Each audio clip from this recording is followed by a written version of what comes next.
I'm Andy McVie. I'm the acting superintendent for the Western New York Division of the Niagara Frontier Region of the National Model Railroader Association. And this is our first virtual meeting. And so we hope you will enjoy this. As it is, we had lots of things going on, and yours truly, I didn't push the button quick enough. And so the early part of the meeting, where there were some introductions to people, got cut off. I apologize for that, but the video jumps into Ken Eckerboom's presentation of the Boston and Maine right at the beginning, and then afterwards you hear everything else. But one of the things that you would have missed early on, and we talked about it later, was Richard Hatton from our president of the Niagara Frontier Region joined us. And Richard told us that we are now officially a division of the Niagara Frontier Region. So we are a division. And Ken O'Rourke he's the director of the New York State for the Northeast region. And he joined us. And we have Dave Ellis from Division 12 came to see how our project ran, and we also had Ned Spiller came from Lakeshore Division, as well as Mike Pizak came as well. And so they're in the meetings, and so it was kind of a good meeting. Dave Durr joined us, although as superintendent from the Lakeshore Division, although Dave's mic didn't work, but that's okay. It was kind of a fun time, and the feedback I'm getting is it was enjoyable. So, without further ado, I will slide you right into Ken's presentation, and then you can finish up listening to the rest of it. Thanks for watching. Diesel engines, freight cars, passenger cars, buggies, and some oddities. This is the map of the B&M system. There were 4 major railroads that went into it. The first is the Boston and Lowell, between Boston, hopefully you can see my mouse, and Winter and Lowell. Second was the Boston and Maine, which ended up being the red system. The third was the Eastern, which went up the coast. That's the yellow lines on the right. And the last one was the Fitchburg, which is the magenta system that goes out to the west. Secondarily, there was the Worcester, Nashua, and Portland, which went from Worcester up to Portland, the dark blue. And the light blue is the Connecticut River lines, which went up the Connecticut River all the way to Sherbrooke, Quebec. That was run in conjunction with the Central Vermont. So different pieces of the track were owned by the B&M, and other pieces were owned by the CD, but they ran it cooperatively. Out here in the west end of Massachusetts is the location of the Hoosick Tunnel. We'll do more on that later. And major yards, freight yards were Mechanicville out here in the west end, Deerfield in the middle in the intersection of the Conn River and the Fitchburg, Boston, Rigby up in Portland, Maine, which was the interchange with the Maine Central, Bellows Falls, which was the interchange with the Rutland, and White River Junction, which was the CD and CP. And we'll go on from there. So why did the Boston Lowell get built so early? It gets back to the textile industry in New England, which gets back to the textile industry in England. Starting in the 1700s, Arkwright and others started automating and developing mass production machines to do spinning and weaving. For whatever reason, England tended to stay with the plan that some mills spun thread, other mills took the thread and wove it into cloth. They didn't combine them. Production, and England liked to keep the monopoly, so basically they forbade export of the equipment, the people who ran the equipment, the people who designed the equipment. Nobody, you couldn't export drawings of the equipment. But there's a guy, Samuel Slater, in 1793. He built a mill in Pawtucket, Rhode Island. But that was spinning thread only. A guy named Lowell, he, in the early 1800s, spent 3 or 4 years over in England and Scotland, toured lots of textile mills, memorized everything, came back, worked with a guy named Moody to build all of it, and actually made a bunch of improvements. And one of his big innovations was doing the whole process from starting with raw cotton and ending up with finished cloth with one mill. They built a mill in Waltham, which is why it's called the Waltham plan for the mill design. And they made money hand over fist. They couldn't make cloth fast enough. So they built the second factory, made more money, and then they ran out of water power from the Charles River. So they started looking around, and they discovered an area that was called Pittsburgh at the time, but it became Lowell in 1823. They bought up all the water rights, they bought a bunch of land up, and they started building mills up there. So those are some of the names. If you go in Massachusetts, New England, there's a bunch of other names you'll hear. Appleton, Lawrence, the town of Lawrence is named after him. Starro. So they're up here to the Merrimack River. How do they get the cotton in and their cloth out? The Merrimack River was there, but there was a lot of issues with the river itself, and for whatever reason, it never really became a canal worthy, or was never used for much transport. So in 1803, which actually predated the mills, they built the Middlesex Canal. That was to get New Hampshire goods down closer to Boston. But obviously, the issue with a canal in New England is a few months each year it's frozen. So anyhow, they ended up, the mill owners, chartering the Boston and Lowell Railroad, and according to Wikipedia, it was the 30th railroad chartered in the U.S. Now that includes like gravity railroads and the Granite Quarry Railroad in Quincy that was always ever horse-drawn and whatnot. So it was finished in 1835. It was not the first railroad to be finished in Massachusetts, but that's in Boston and Lowell. So the Eastern, the Boston, Maine, the Pittsburgh also built. Eventually in the 1880s, the Eastern got in a lot of financial trouble, and they ended up getting bought out by their arch rivals, the Boston and Maine. Through a bunch of legal wrangling, they played Boston and Lowell for all the New Hampshire traffic, so they kind of forced them to sell out to the Boston, Maine in 1887. And the Fitchburg finally capitulated in 1900. Like most railroads in the eastern U.S., there's a gazillion corporations became part of the B&M. Ran independently until early 1900s when C.S. Mellon with an E.N., who's a financier, he owned the New Haven, he got control from 1907 to 1913. That was broken up using antitrust means. William Brandeis, who later became the Supreme Court Justice, he made his name as a lawyer in that lawsuit breaking up the monopoly. They may have consolidated financially in 1900, but they never consolidated operationally. So in Boston, there were still 4 freight yards. So if a car came in from New York on the Fitchburg, it would be switched in the Fitchburg yard, then moved over to the B&M yard, switched there, and then finally taken out to Maine. And it got so bad that around 1920, the ICC was considering embargoing the B&M because they were just so tied up. So that led to some changes in management and operation philosophy. And although this George Hanauer was not the president, he was in charge of rationalizing the system. So they consolidated all the yards in Boston and built a couple hump yards very early. They decided that only a few main roads, basically up until that time, every one of those routes in the map, go back to the map, everyone had first-class freight trains and passenger trains. And they decided that we're not going to upgrade all of these lines to support the new heavier engines.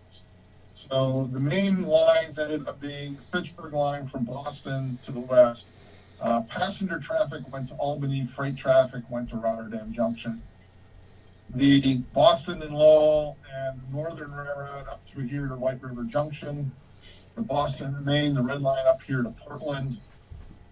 And then the Worcester to Lowell line. So up the Worcester National Port went to Air, which is here, and then over this line to Lowell, and then another line across to Lawrence, so that the traffic from Maine to New York or vice versa could bypass Boston altogether.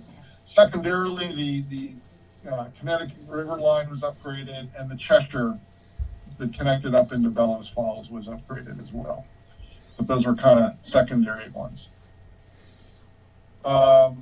So it streamlined, did a lot of operational efficiencies. In 1931, a man named French became president. He was president until 1953. Somewhat interestingly, him and several of the first level of vice presidents were the same people on the Maine Central. So even though the two companies never merged, they were run by the same people.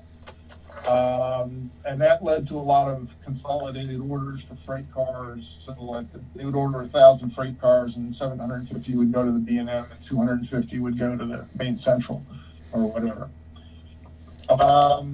He stepped down. A guy named McGinnis took over in '56. So if you remember, like the New Haven went to the big, bold orange and black paint scheme. He was responsible for that. He changed the paint schemes on the B&M as well. He was president until he resigned because he was going to jail. Bankrupt in 1970, and then Mellon, M-E-L-L-O-N, took over in '83, and he owns it to the present. So he took over the Maine Central in '81. He briefly also owned the D&H. He shifted to the Springfield Terminal as an operator in 1986, which was a big, bad year for labor relations on the whole system. He created Guilford Railways, and that was run from '81 to 2006. And since then, he's called it Pan Am Railways. And then there's a Pan Am Southern, which is a joint venture with the Norfolk Southern, which is primarily the Fitchburg line from Rotterdam Junction just to Air. So steam engines, like every early line, they had all the usual suspects, everything. There was lots of numbers. Engines were named, numbers and renumbered and renumbered again. Various designs, highly decorated. Under Mellon's influence with the New Haven, you'll find there's a lot of things happened in that 1910-ish time frame. They did a system-wide renumbering. So basically, most places you see engine numbers and stuff on the steam side, they're the 1911 renumbering. Paint schemes from 1911 to the 1920s, they painted the Boston and Maine on the side of the cab. You can see that here. The number was enlarged on the tender, and there was a smaller number on one of the domes. To the end of steam, they had, this was the most visible steam, the rectangular herald on the tender, the number on the cab, and then a little bit of lettering, what class it was, and if it was assigned to a division.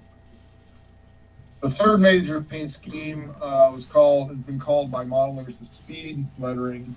This is a picture of a model because I couldn't find any very good color pictures. Thank you, eBay, for posting pictures. It only was applied to some of the Pacifics and some of the mountains. So there's a certain amount of debate whether the light color is gold or silver or white, but there's a red shadow. Although this picture looks a little odd. They had a lot of common characteristics, particularly on the smaller engines, not the Berkshires and the Mountains. They used graphite paint on the smoke and firebox. They had feed-water heaters on the 280s and Pacifics and everything larger than that. We'll get into the external coffins when we get to the Berkshires. They had what I call an H-shaped handrail in the front, stairs from the running board and the pilot deck. They had a headlight on a triangle mount at the center of the smoke box. Many of them had an arch window steel cab. There was also a double rectangular steel cab that was common. They have a number plate on the top front of the smoke box, head-end power, and automatic train control. So to get into these, they have this number plate up on the top and the front of the smoke box. The stairs running down to the pilot, head-end power. Some of the engines actually had two head-end power generators. One for when they were in passenger service and they needed a lot of power, commuter service, and a little tiny one when it was in freight service, so it was just servicing the engine. So here you can see the arch window on the cab. Here's the mogul with some of the other, I mean, a lot of these you'll see on both of them. So the H-shaped handrail, so the handrail bent and came down to the pilot deck. And then there was this connection across the front that tied into the smoke box. Here you can see the triangular mount there for the headlight. This wiring up here is the head-end power connector for commuter service. This is one of a few common designs of pilots. Many of the moguls have these modified valves, so they were built as slide valves. But as time went on and they were superheated, they converted to piston valves. So this is a conversion to convert this to a piston valve design. They have these pilot plows in New England. It tends to snow every now and then. So that moguls and consolidations was most often applied to, sometimes to Atlantics. Typically to engines, it would be like the first run in commuter service in the morning where there was not freight service overnight, so the snow would have a chance to build up. They had automatic train control. Basically anything run on the Pittsburgh division had to have automatic train control, automatic train stop built in. Most of the Atlantics and Pacifics had this huge hangar over here for the valve here. But again, you can see here's another picture with the number board on the front of the smoke box. The H-shaped handrails, same common pilot. Had a lot of Americans, just as an indication that, you know, in 1940 they only had 15, so they died off early on. A lot of the moguls lasted until the end of steam, so the moguls were the second last to run. A lot of the 10-wheelers were retired early. They had some 40s for commuter service around Boston. Again, they were retired very early as electric railroads took a lot of that business away. They had, most of the 4Os were retired by 1919, but a few hung on. They had, you know, a fair number of 060s, few Atlantics. Consolidations, basically, they bought like almost 200 between like 1910 and 1918. That's what the bulk of the freight service was used. They had some Mastodons, those were retired early. They had some 2662s, they lasted 2 years, we'll get into that a little later. Pacifics were the last, one subclass of Pacifics were the last set of engines actually run in regular service and commuter service outside Boston. They had some OADOs, some were USRA clones. Those were the USRA engines that they had. They had two 088Os for hump yard service in the West End. They didn't last very long either. They had only a few Mikados, and they were only on the system for 2 or 3 months. They had the Mountains and some Santa Fe's and some Berkshires. So a fair number of the Mountains were sold to the B&O. Some of the Santa Fe's were sold to Maine Central, and a lot of the Berkshires were sold to the Santa Fe and SP in 1945. So typical B&M steam engines people think about are the moguls. So here's another picture of a mogul. This kind has the two rectangular window cab. So that's the other kind of steel cab design that was very common. This conduit on the tender, that's for the head-end power. Again, you can see the head-end power here. This is another kind of semi-common pilot design. The 40s, again, they were retired early. They were in commuter service. So they had a couple different wheel arrangements. I think they had a 244 as well. I just don't have a picture of it. But before I go to the next slide, for 040s, I came up as a modeler. I only got into the prototype much later. And so as a modeler, you know, what do you think of 040s? Well, you think of the dockside engines, you know, the Barney dockside, later AHM, and Tyco had one. And then a lot of them would build a tender engine based on the same frame. So it's basically the engine is very, very short. When I started seeing these pictures, I was like, wow, that's a different 040. Quite long. Not to say that other railroads didn't have similar things, but it just kind of shocked my senses, when I saw these things. So this is a picture in the early 40s, late 30s up in Lowell, Mass, which is where the last couple 040s ended their service. We had a couple interesting 080s. They had two that were in hump yard service in Boston that had two booster trucks on the tenders. You can see the exhaust here at the back of the tender.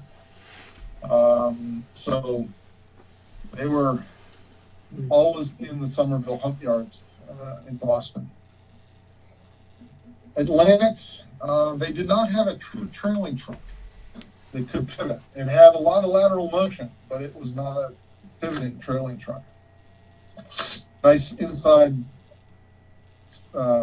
piston valve engine here. After the 440s, the 280s were the most common. Another 280 on a turntable here. I think that's Revere gas. So the 2662s, one of the problems, the Hoosick tunnel is almost 5 miles long. And as the engines were getting bigger and bigger and there was more and more traffic, the engine crews in particular were having a really hard time with asphyxiation in the tunnel. Yeah. So as an experiment, they bought 4 2662s and oil burners. They didn't work out a whole lot better.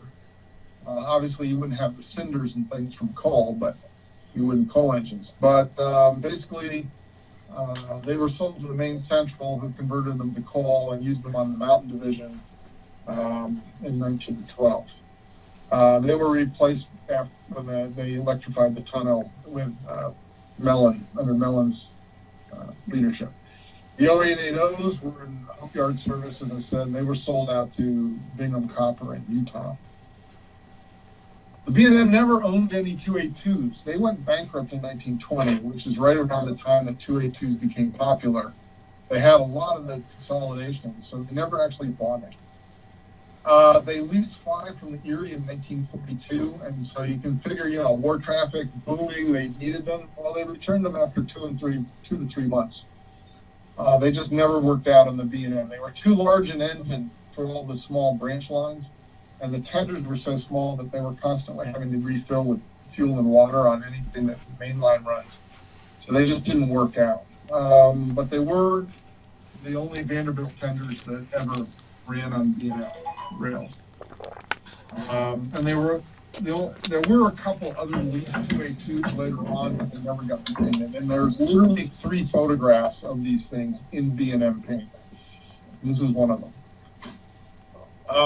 The Pacifics, as I said, one is the last to be operated regular service, 1956. The 3713 is slowly being restored to service in Steamtown. Most of us hope to see it running before we die, maybe. There were some very oddball paint schemes. So for a couple named passenger trains, there was one with a 2-tone green paint scheme, and another one that was blue and beige can. So if you see some green or blue painted engines that are B&M, yes, there are prototype schemes for that. 4X Lackawanna units. Some of them, including the 3713, had boosters on the trailing truck of the engine. The 210 tuners was what they went to after the 280s. 2 had external coffin feed water heaters, and some of them had a single tender booster truck under the tender. And there's an external coffin feed water heater. There was a lot of railroads used the coffin feed water heater, but most times it was buried inside the smoke box. But all the B&M Berkshires had these external ones, very recognizable, very distinctive. One of the problems with these engines is that the engine frame ended after the driver. So all the pulling and pushing forces went through the trailing truck of the engine. And from what I've been told, if you had a heavy train and you needed to back up, it was a crapshoot whether the trailing truck would stay on the track. they tended to derail quite a bit. As I said, a bunch were sold to Santa Fe and SP toward the end of World War II. Mountains, for whatever reason, they decided against using a 484. These 482s were some of the largest 482s ever built. I won't claim largest, among the largest. Most were sold to the B&O. Now, one of the things is they were replaced by EMD FT units in 1943 and 44, largely on the main line runs. And that's what made them surplus. So they still got sold to the B&O. And in 1956, the B&M traded the FTs in on G5s. Well, the last of the FTs left the B&M before the B&O retired the last of these engines. So they actually outlasted the engines that replaced them. And the last 5 of them had the only centipede tenders, as you see here. This is another image of the speed lettering on the B&M. These little, like most railroads, the B&M dabbled until World War II, then they started really getting serious. Anything that was used for commuter service before the RDCs in the late 1950s had head-end lighting. Again, I'll get to that when we get to the passenger equipment, but all the commuter line equipment cars had head-end lighting. And so the Jeep 7s had these big boxes on the end of the long hood, and that was for the head-end lighting equipment. Until Guilford, other than some E units, they had no 6-axle units. Everything was Jeeps or 4-axle switchers. Paint schemes started off very similar to the scheme, primarily just used on switchers. Some of them got the rectangular herald painted out, nothing else, but then got a Minuteman herald padding. Well, somebody coined it the bloody nose. Only one RS2 and the 1044-ton units had on both ends, as seen here. Anything with an end cab only had it on the hood end. That was used primarily just the switchers in the 44 to 52 range. In the mid-40s, for the road units, primarily they went to the maroon and gold. One of the things is the prototypes actually painted the gold, then masked it, and then painted the maroon over top of it. So if you want to paint a model, the recommendation is you do the same thing. The maroon just doesn't look right unless you paint it over gold. Started with EMD FTs and ran up until McGinnis got involved. So F units, E units, Jeep 7s, RS2s and 3s, a few switchers. And if you're one of those people, you've been there, done that with every possible diesel paint scheme, and you're looking for a real challenge, you can do one of these ones where it's half worn off on the maroon. Very interesting effect that would be quite the challenge to paint in model form. So when McGinnis got involved, like on the New Haven, they got this new bold paint scheme, modern looking at the time. So there's a lot of variants of it. It's a lot of people call it a bluebird scheme. So lots of blue, bits of black on the Jeep 9s and Jeep 18s. We have these white stripes. There's some other variants. There's a couple F2s have something, and F3 got painted, and E got painted, and some of the S4s got painted in this scheme. After that, it was a lot of paint, a lot of work, so they came up with what we call the blue dip scheme, which is basically solid blue. There's many, many variations, whether they have the intertwined B&M herald, whether it was spelled out, whether there was a white frame stripe. And that was used from 69 to Guilford. And you can actually tell which units were really reliable because units did not get repainted until they went back to get shot for another reason. So if you see something in like 1980 that's still in maroon and gold, that means, well, that engine hasn't been shot since McGinnis took over. With Guilford, the early scheme was the gray with the orange stripe and then the big G logo. And then lately, he's been doing the P&M. He's done a lot of experimenting. I think they've settled on the darker blue color. But you can see here 3 completely different ways of painting it. A lot of them with the former Pan-Am Airlines coming through. How did they So come they up have- with that name, do you know? Where did they pick that up? He actually bought the rights, the intellectual property rights for Pan Am Airways. And he actually ran an airline for a little while until he got in more and more trouble because he wanted to run it his way and did hell with the FAA. So like a pilot realized the next leg of his flight would put him over the FAA maximum for flight time. And so he refused to fly. He got fired, he sued, got reinstated. I mean, it got to the point that the FAA started investigating, and his airline certificate was revoked, if I understand correctly, because he was managerially unfit to run an airline. Supposedly, he lied on what his capitalization was to the FAA. So he went to Go railroads. figure. Yeah, so he just started using them on the railroad. So, yeah.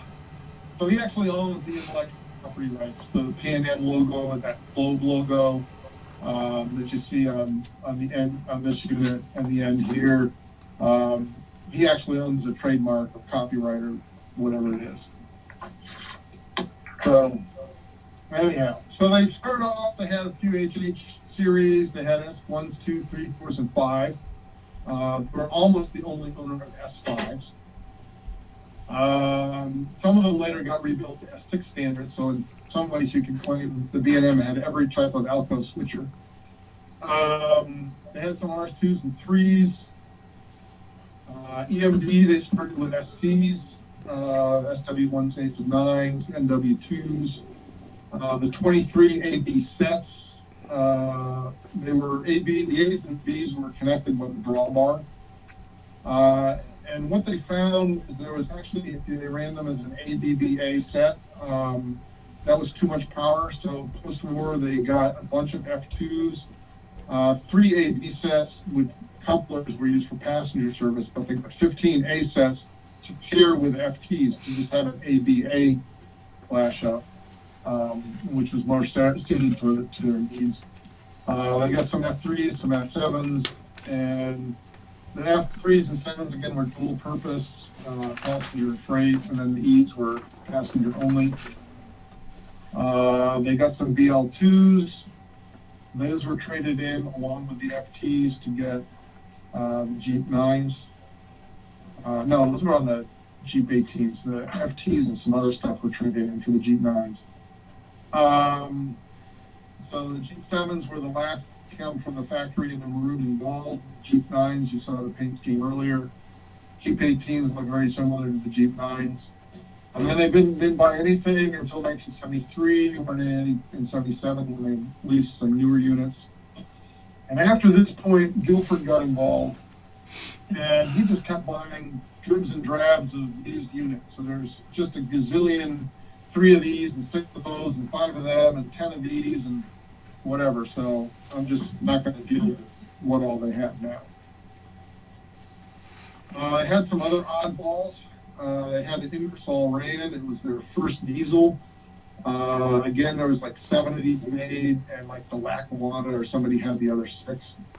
They did have 10 of the 44 tonners. They had some Brill, EMC, and other rail cars. They had a Talgo train, which was a McGinnis, let's do something to vitalize passenger service, and it turned out to be not very good. They had the Flying Yankee, which I'll show you a picture later, but that's very similar to the Burlington Zephyrs. That is also maybe being restored. And they had the largest fleet of Bud RDCs. They ended up with all models, but they didn't actually buy the RDC-4.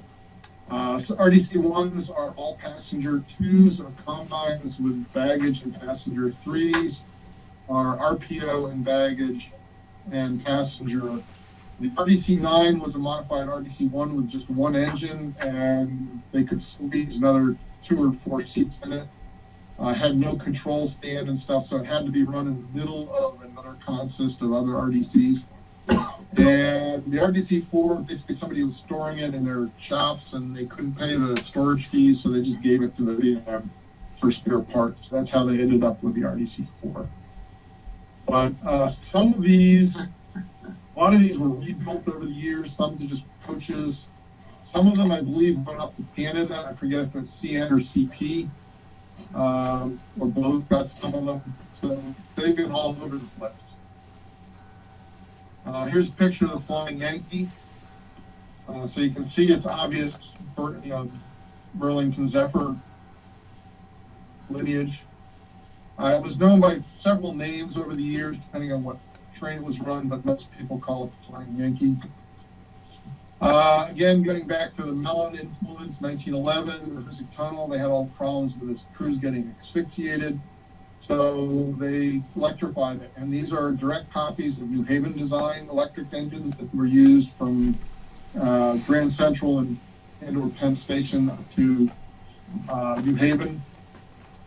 And it's the same voltage, same design of electrification as the New Haven had. So those were used until the end of World War II. The electric was attached in addition to the steam engines, and the steam engines still had to work, but it didn't have to work very hard. So basically the steam engine and the electric would both get the train started, get it going, and then the steam engine would back off as it went through the tunnel.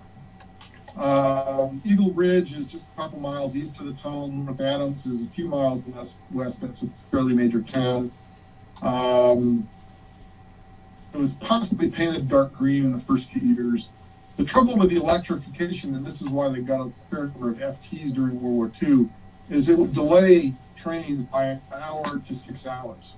They had to get the electric available, they had to attach on, they had to do the brake test, then you pull through the tunnel, then they had to detach them, do another brake test. So by doing diesels, they could just run straight through, and it would save a lot of transit time.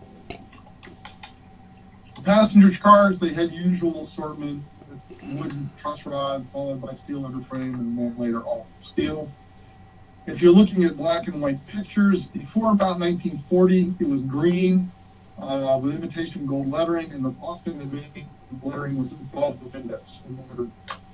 After 1940, there was maroon, although it started out as Tuscan and later converted to maroon, deluxe gold lettering, and except for a few passenger cars, the Boston and Maine was below the windows. There were a few maroon cars with it above the windows. So they had, all the normal suspects early on. They had Pullman heavyweight and later lightweight used on the through and mainline trains. The American Flyers, which I'll show you a picture of, also on the main line. Nicknamed the Great Splinter Fleet. There was a couple hundred steel underframe with wood body cars, and then a whole slew of secondhand steel cars in commuter service around Boston until the late 50s. There was also a fair amount of pool equipment, Pennsy, New Haven, CNCP, Maine Central on run-throughs. There was a lot of CN and CP from trains to and from Montreal to Boston. Pennsy, New Haven was a lot of the lines that ended up leaving New York and either going up to Montreal or going up to Maine. And then Maine Central was obviously a lot of the trains between Boston and destinations in Maine, and also all the way up into St. John's and up into Canada. The American Flyer coach, the B&M and the New Haven both had a ton of these.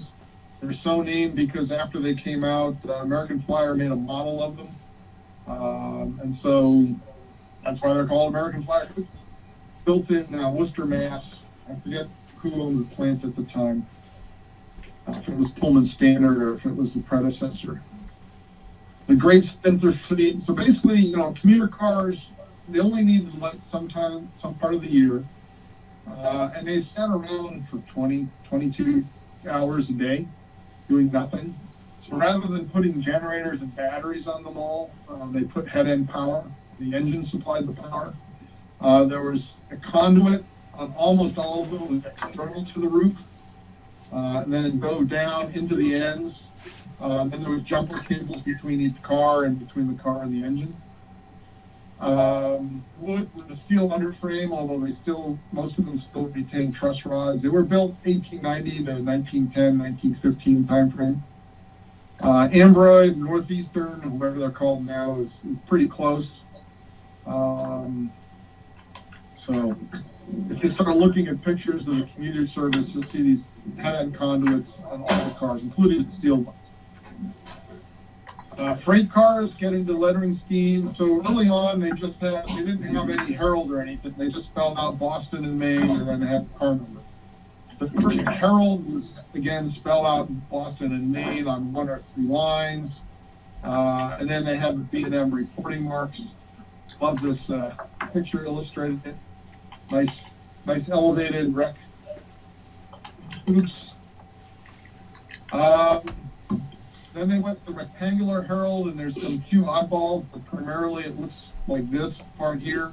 The Minuteman service was only on a few cars early on, and in later repaints that disappeared. This is a Westerfield model. Then they went to the Minuteman scheme in the mid-40s through till Guinness. So basically anything open top was black, anything else was a boxcar red. Flat cars did not have the Minuteman herald because there's no room. In Guinness, there was almost every single class of boxcar had its own paint scheme. So there's a wide variety of combinations of blue and black. I don't think they ever used white for any of the large portions, but then the herald is white or black or blue, as you can see a couple pictures here. And then later on, again, after he left, they just painted in solid blue. Box cars followed normal practice. They did get 500 USRA double sheath cars. Most common cars through most of the century were the XM1 single sheath cars. I'll get into the door in a little bit. The first 1,000 had this 3-panel door. The second 1,000 had a Youngstown door. Then they had a 200 1937 design, 40-footers. And then they had 4 different orders of PS1s. 3 were 40-foot and 1 was 50-foot. And they've had a bunch of smaller orders since then.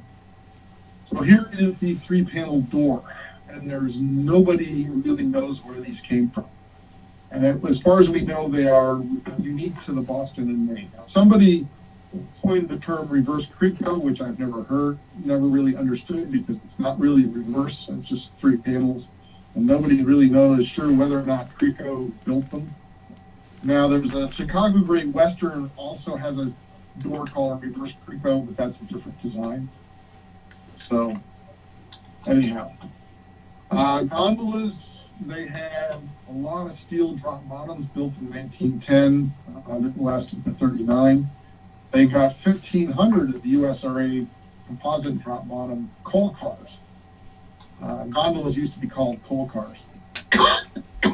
Those lasted the first half of the century.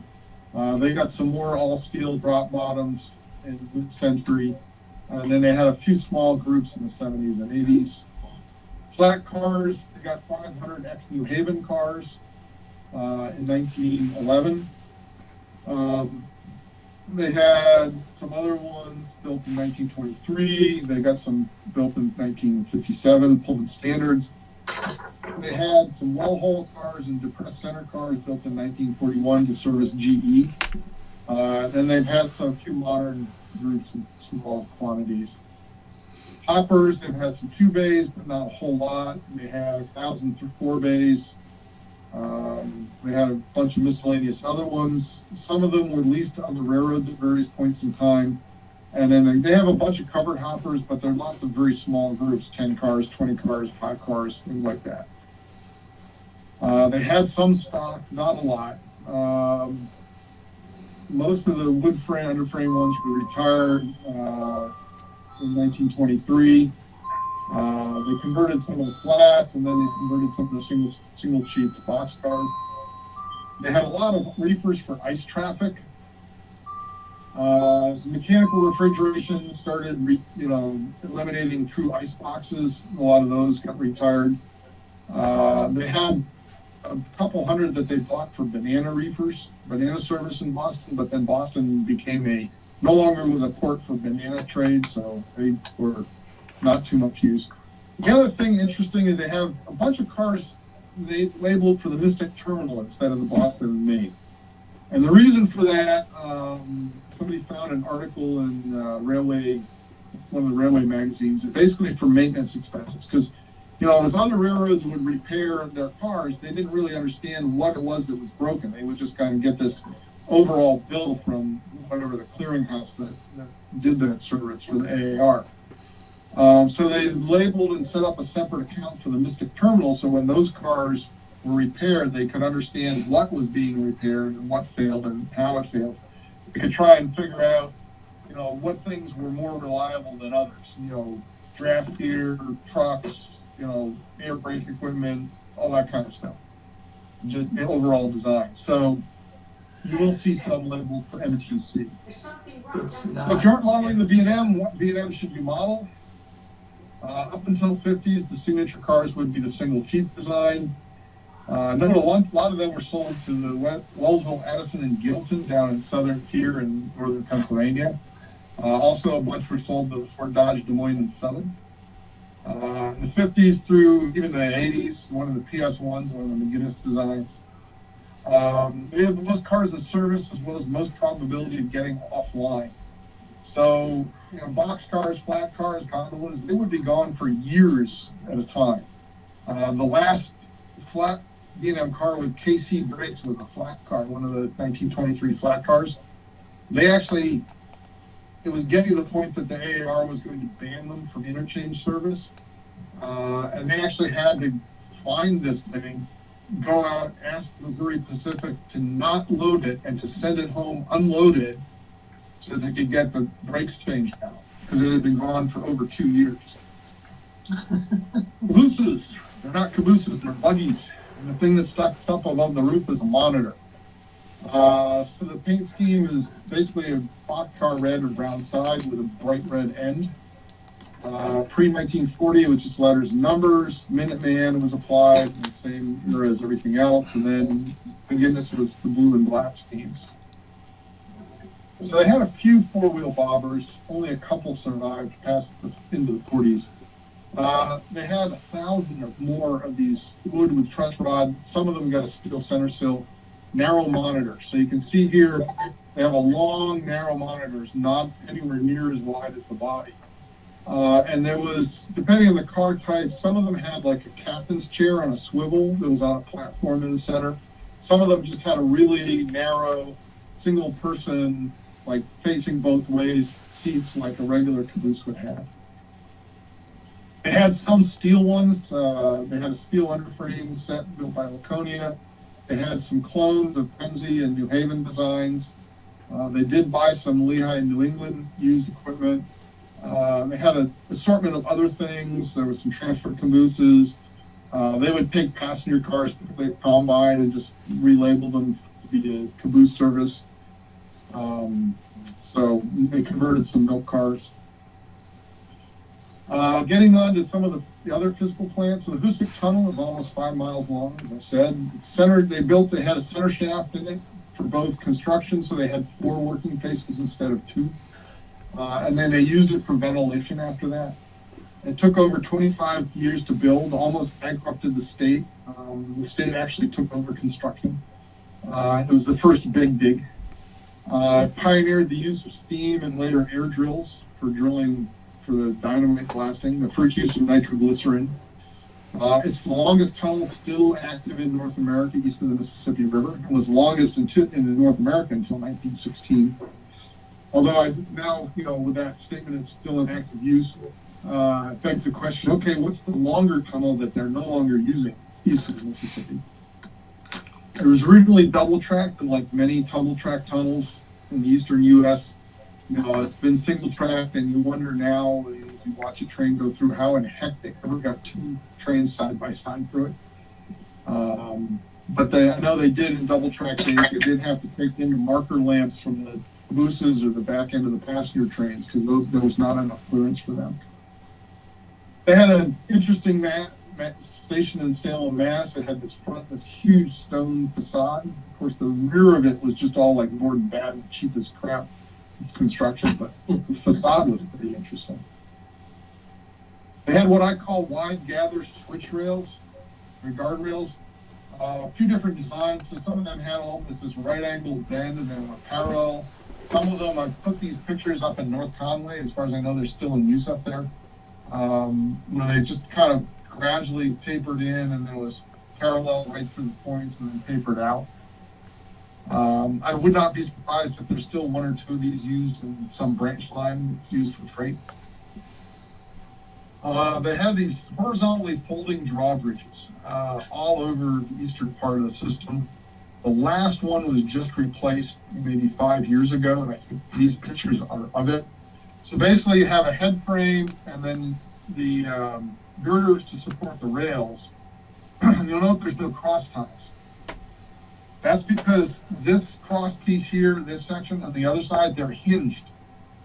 So here it is like in use position, as they would lift this end up, it was sitting on pins, it would lift it up 6 inches or something, and then it would fold sideways, so the whole thing would parallelogram. So these cross pieces here are these cross zigzag pieces here.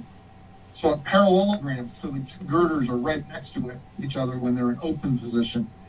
And in this picture, they fold into this space back in here.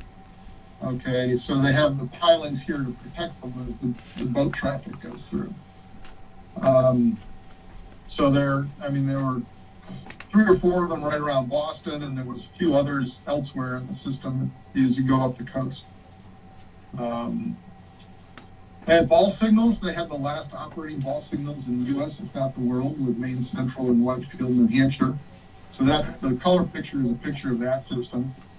They had up to 5 ball signals, and when they had multiples, they would do this kind of thing. So there would be a can that hid them, and the signal indication was how many balls or lanterns at night were outside the can. And so the signals, if 1 ball was raised, trains could go from here to there. If 2 balls were raised, trains could go in a different direction. If there were no balls, basically that was the fail-safe. Everybody had to stop. One of the reasons I like the B&M, besides the fact I used to live there, is all these old brick mill buildings. So this is Lowell, the reason for the Boston and Lowell Railroad. So this bridge in the distance and the bridge in the foreground are about a mile apart. And they had what was called the Mile of Mills. So basically this entire bank of the Merrimack River was just factory wall, brick buildings. So here going from north to south, they had the Lawrence Manufacturing, you had the Tremont and Suffolk Mills, the Merrimack Mill. This area here is the Boot Mill, and down in the lower part is the Massachusetts Mill. Off to the left out of the picture, there was Appleton and Hamilton Mills, the Lowell Bleachery. Here's another modern picture. So pretty much all of this building here, that's all the Massachusetts Mill. A lot of them have this very low pitch roof. I mean, there is pitch to it, but not a lot. So they can get full use out of the top floor of the factory. Lawrence was primarily a wool town as opposed to cotton. And everything you see here was all part of the Arlington Mill, including this big piece back in the background here. They used supposedly 1% of all the wool produced worldwide went through this mill on a yearly basis. If you see buildings like this with the little tiny windows, those were the warehouses because, well, bales of cotton don't need a lot of light. Here's another view of Lawrence, the same mill. So you can see several buildings up here, all these buildings in here, down through here, even this building, that was all part of the Appleton Mill. They had a huge powerhouse in here. At one time they had a big coal wharf here. You can see the size of some of these things. Here's another picture of downtown Lawrence. You have the Merrimack River. There was so much water going through the water mills. Lawrence is downstream from Lowell. So the Lawrence mills started a half an hour after the Lowell mills in order to get the water, let the water come down and fill up behind the dam. You can barely see the dam back in here, but here you have the air mill, and then you have parts of the wood mill down here. Some of it's been torn down. On this side, you had the Pacific, the Atlantic, the Washington, Pemberton, Everett Mill, and then the Arlington Mill is way off over here to the right someplace. Some of the other ones, like Amoskeag or Amoskeag, however it's pronounced, in Manchester, New Hampshire, supposedly had more floor space than the pre-9/11 World Trade Center in New York, and we're not talking just the two towers, we're talking the entire complex. And supposedly, at peak production, could produce a mile of cloth a minute, from raw baled cotton to finished printed dyed fabric. So, I mean, the amounts of thread that these places would produce, I mean, we're talking in a yearly basis, you know, Earth to Sun distances. Just amazing. B&M was the first railroad to run ski excursions. What? Do any of them survive today, or are they all closed down? Pretty much they're all closed down. Most of the cotton mills closed down in the 20s and 30s and moved south because, you know, it's like all the cotton's grown in the south. So it's like, okay, to get it up to Massachusetts or New England, you load it in a boxcar, take it to a port, put it in a ship it up to a port in Boston or wherever, unload it, put it in a boxcar, carry it to mill. Well, when you're in the south, you're in the south. There's also, you know, the usual labor management issues. One of the first industrial union strikes that was successful was in, I think, 1911 or 12 in Lawrence. So those damn commie union people, they didn't have them down south. Of course, you know, from what I understand, I mean, you know, the mills were not pleasant places to work to begin with. All those windows, they kept them closed year round because cotton thread doesn't break as much when it's hot and humid. So even in the summer, they would keep the windows closed. And I guess it was acceptable wages for the time if they ran year round, but a lot of times they would build up too much inventory, so they just shut down for 2 or 3 months. At which point, you know, the workers who had like virtually no savings were kind of screwed. So, you know, the managers made off like bandits, but the other ones didn't. So cotton mills mostly closed down and moved in the 20s and 30s. The woolen mills, they kept their equipment. So although they cut production in the 20s and 30s, if you look at the traffic statistics in World War II, it went right back up to where it was in like 1917. So the equipment was still there, they just didn't hire people until the war. So a lot of those factories ended up being great for making early computer makers, like digital equipment and Lang were used lots of those textile mills to build. Anyhow, so the B&M was the first railroad to run ski excursions in 1931, lasted until 72. They were a big thing for quite a number of years. Poster on the right. The very first rail fan trip, as in a chartered excursion just to see railroads, was generally accepted as the first railroad enthusiast trip on August 24th, 1934, to go up to the Hoosick Tunnel in Western, which is just starts at just the east end of the Hoosick Tunnel and goes up into Vermont from there. Per their 1954 annual report, the first railroad-owned bus line was owned by the B&M. The first railroad auxiliary-owned truck line was owned by the B&M. And they also had the first railroad-owned airline.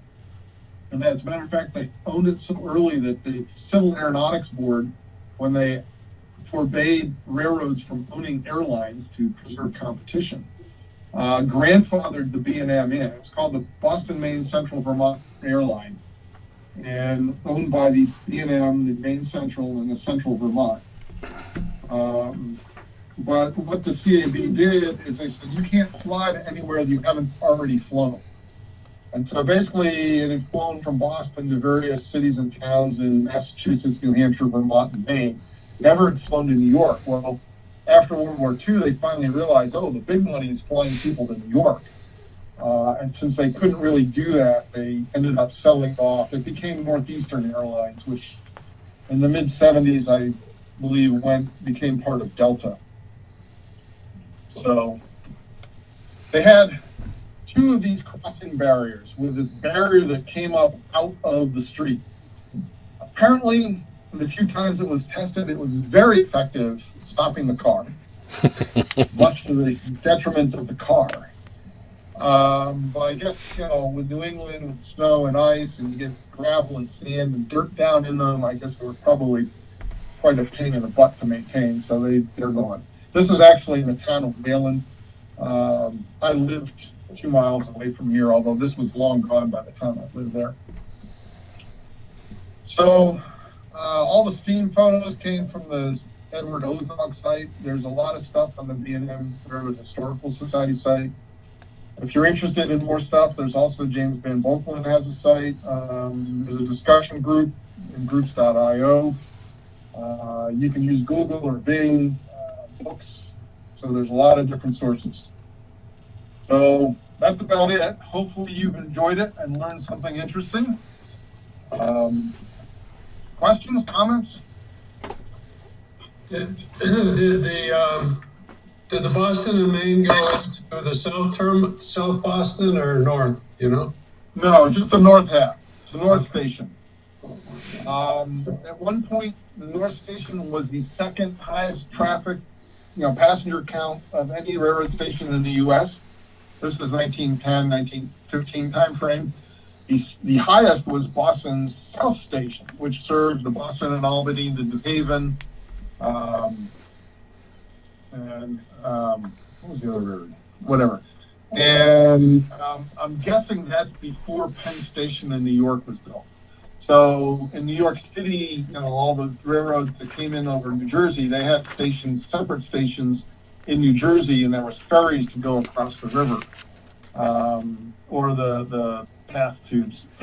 So they were all split up. Once Penn Station was built, I would not be surprised if they became the most traffic station, because you had the Pennsy, you had the Long Island Railroad, there was a lot of traffic there, but I don't know for sure. So, any other questions? Well, this isn't a question, but those American Flyer passenger cars, I think, are known as Osgood Bradley cars. Yeah, I couldn't think of the name of the company. Yeah, it took me 5 minutes to think of it too after you mentioned it. Yeah, I think they were. I don't remember if they'd been bought out by Pullman Standard at the time they were built, or that was slightly after. I know they were independent for quite a number of years, but at some point Pullman Standard bought them out. So yeah, if you go back to the map, you can kind of sort of draw a line through Massachusetts due west from Boston. There it is. So due west from Boston, kind of everything north of that almost was Boston and Maine territory. Everything south of that was New Haven territory, and right along the line was the Boston and Albany that went out through here. They didn't have DNA didn't have a whole lot of branches. New Haven, since there was so many independent railroads that they bought out, there was branches in the old colony and stuff through southern Massachusetts, Connecticut, Rhode Island. There was a ton of different lines. I thought I've got one of the books on the New Haven, the McGinnis era, and I thought it was interesting at one point that he wanted to be president of both railroads. Concurrently, and somebody, I forget if it was the ICC, told him he couldn't do that, or stockholders or something. There was some reason he ended up losing control of the New Haven, but I don't remember exactly what it was. Yeah, well, I think the ICC looked at him as a crook. They weren't playing. They weren't letting him play his games. And then, of course, he wound up in jail 6 years later. Yeah. So, for those who want to know why, if I understand correctly, basically he sold some excess passenger equipment off and got a kickback on the sale. And the problem is not the kickback; it's the fact that he didn't share the kickback with the stockholders. And so he was cited for whatever that is. Yeah, he sold it to a shell company that didn't really exist, and then the cars were sold for several $100,000 more the next day to another railroad. Yeah. Oops. So he got caught. Yeah. Ken, thanks very much. Great job. That was really, really nice. I like that. And we thank you also. Very nice. Yeah, I really, really enjoyed that. Yes, me too. Thank you. And you know, there was 25 people that were on, or 25, maybe 26, since I think there's a double header there, but everybody stayed on, so that must say something good. Yeah, exactly. I can spin the bull like anybody, huh? Yeah, exactly. Okay, kick it back to me, will you? All right. Now, how do I do that? Steve and There we go. We should be good to go. okay. Okay, I think you're back. thank you. Thank you. I wanted to let's see if I can do this. I wanted to share my screen with all of you because can you see that? Did it pop up or not? Not yet. Not yet. Not yet. No. Let me try it again. Share screen. Oh, that's why, because it's disabled. I'm not allowed to do my own screen here, I guess. You're the computer, Did John. I Yeah, I know. take control so that I have to Yeah, you have to release control, Ken. try it now? There we go. Oh, there we go. There we go. So this is our officially our logo. The square one. We talked to Frank and I talked. Frank's working with somebody, an embroiderer, so we can put our logo on shirts and name badges and everything else. And it was kind of thought at the time that a round one would be a better one, and so I worked with my buddy and we came up with this. And last time we got together, this was approved. So this is the official logo for the division, and I'll send an attachment out on our next email to everybody so that you all have. You put it on your on the bottom of your signature for your emails if you want to, or use it wherever you want to use it. So it's ours to use, and that's what we're going to have. By the way, you all approved it last time, so just let you. I asked for a show of hands, and everybody kind of passed it. So Ed O'Rourke left. Unfortunately, he had to go. I don't know if you guys saw that text from him or not, but he's the New York State Director for the Northeast region. So that was kind of nice of him to drop by. And I talked to my friend Dave Durr. Hello, David. And his microphone isn't working, but he sends along his best to us, and he just wanted to let you guys know that he's here and he's supportive of us. And let's see, Dave, do you have any comment from Division 12? Anything you guys wanted to pass along to us? Not necessarily. I wanted to see your meeting. Good, not a problem. But you guys do have your mini convention coming up still in September? In September, we're not sure exactly how we're going to do it at this point, Yes. but we have a contract with the Ambassador Center still, so we have to figure something out. Is that the one in Erie? Yes. Yes, that is the one in Erie. And so be cognizant of that one. Richard, the regional one has been canceled. There's no small ones coming up, is there, that we should know about in the region? Your mic's off. Hang on a second.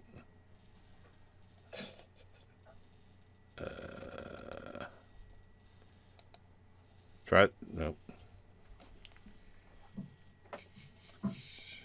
While you're looking for that, another question for Dave. Is there a website on that convention in Erie?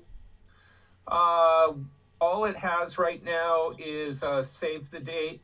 It's on our website. Okay. There's just save the date with a few details. We're still trying to figure out whether we want to have 60 people in 3 rooms of close contact. Oh yeah, why not? What's your website? div12mcr.com.org. Sorry. div number 12 mcr.org.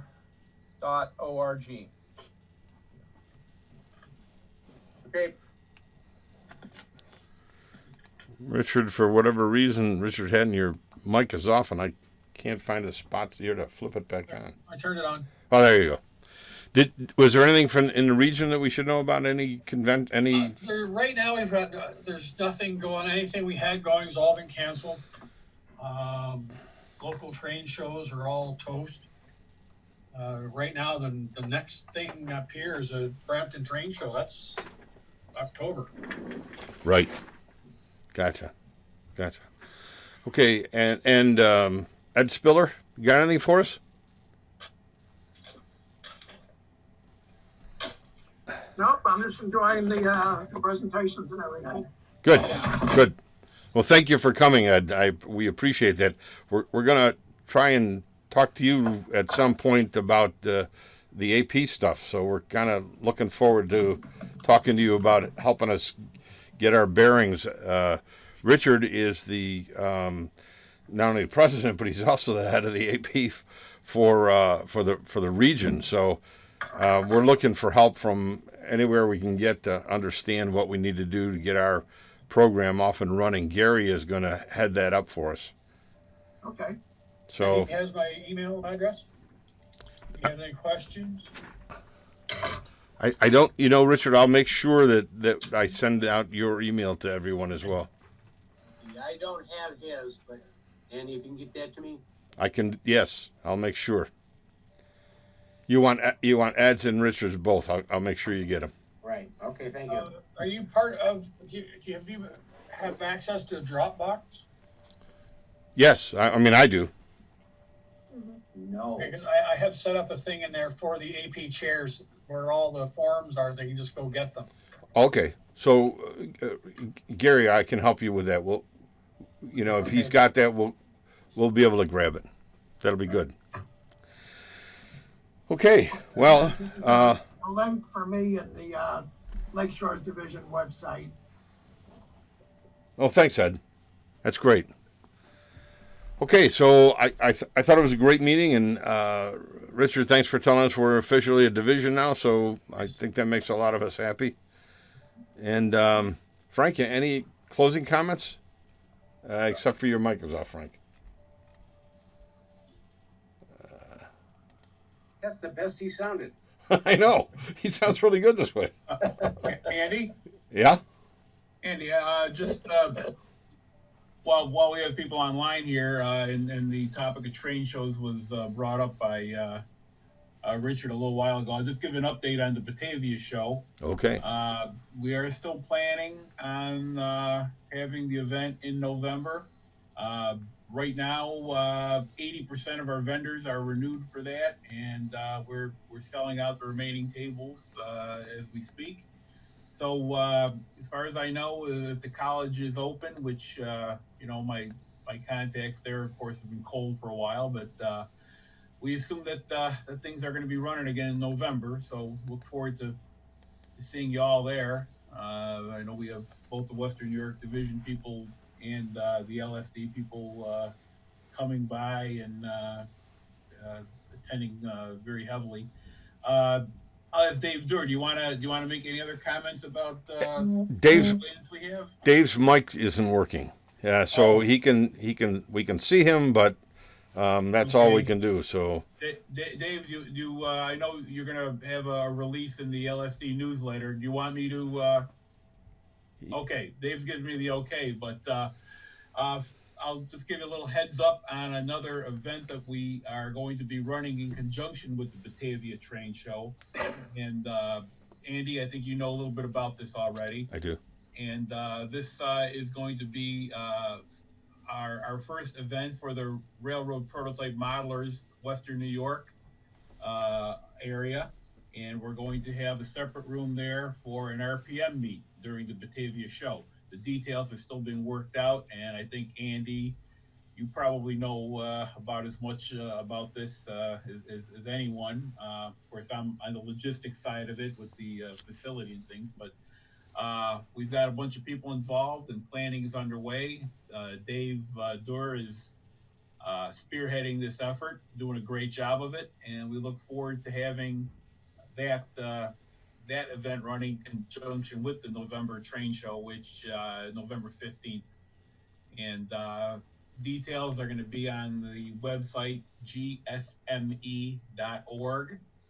It's Genesee Society of Model Engineers, the sponsoring organization. Again, gsme.org. And we'll be posting things there if anyone would like to check in there and get the latest. So thanks for your time, everyone. Thanks, Mike. Just to follow up on what Mike is saying, the attached to the show will be the RPM, and basically what they do is show what people are working on. It is not it's not a judging contest or anything like that. It's simply showing people what's available and what's not. However, if you're an NMRA member and you put something up there, apparently we're going to try and have NMRA people like Ed Spiller and other people to judge the NMRA stuff. So if you put something out there, it'll be judged by our own people, but the show itself, the RPM is not a judging kind of a thing. It's really just a display. So we can kind of kill two birds with one stone. So if you've got something that you want to display, you'll be able to do it. And if you've got something you want to get judged, we should be able to do that as well. Stay here. Come here. Okay. Come here. Now sit. I'm Over here and sit. Sit. I would sit, but I got to stand in front of my camera here. So, Frank, are you unmuted or I can't get you off? And He's still muted. Yeah, I see that. You're still muted, and I don't know how to get you off. There we go. You're off. Okay. Any closing? My question is, what's going to be the next subject for the next Zoom conference? Do you have a presenter lined up? I do, but I haven't. I've talked to him once or twice about it, but our own Brian Carlson, and we talked, but and he's sitting there going, "What?" Yeah. But yeah, we've. I guess I didn't know I was up yet, but okay. Well, you're not up exactly yet, but you could be like tomorrow. No, soon. We can talk. Yeah, that's what I thought we would do, and then we'll the beauty of some of this is that we can because of this kind of stuff, we could pull in people from our Niagara Frontier region that are experts in a particular thing. They can join us. Guys from the Lakeshore who have an expertise can do a clinic for us. The same with the guys in Division 12. If there's somebody there who has a particular passion and he knows and he can do a clinic, we can have clinics from a lot of different places. So I think that's really encouraging. It's too bad we can't be more together than this, but I guess this is our day and time to put it together. I wanted to bring up our June meeting is supposed to be a physical meeting at the Erie Freight House in North Tonawanda, but I'm not sure if that's going to be something we can even do. So if we pass on that, I have to talk to the people at Mud Creek to see if they still want us to come for a picnic. But that's July. I don't know. So maybe we won't do a whole lot until September. I guess we'll just have to talk to the executive board and see what we can come up with, So, and if you've got any thoughts or comments, please let us know. As of now, for the train shows, I know that all schools are closed till the end of the year. So. And Logan, the ones at UB and stuff, like the Batavia one, that's probably gonna be canceled. Got it. And so, Logan, are you happy about the school closing thing? No. Just asking. Let me ask a question, Logan. When you say end of the year, do you mean end of semester or end of the calendar year? End of this Well, school yeah, year. end of the semester, I Okay. think. Right, so that would be end of June. Yeah. Okay, just wanted to clarify. Yeah, good. Any other questions? Anybody got any comments? I really appreciate all of you guys coming this morning and going through this. I think it was great. Richard, thank you very much for telling us we are our own division. I think, again, we're happy about that. And I don't have anything further unless somebody else has. No, very good. Okay, Very good meeting. thank you. Nice job, Ken. Nice job, Andy. Yep. Thank you. Nice job. Thank you, guys. Dealing with it, Maurice, Andy. Yeah, thanks, guys. Thank you, See you everyone. guys. Love you guys. All right. Bye. Take care. Richard, thank you.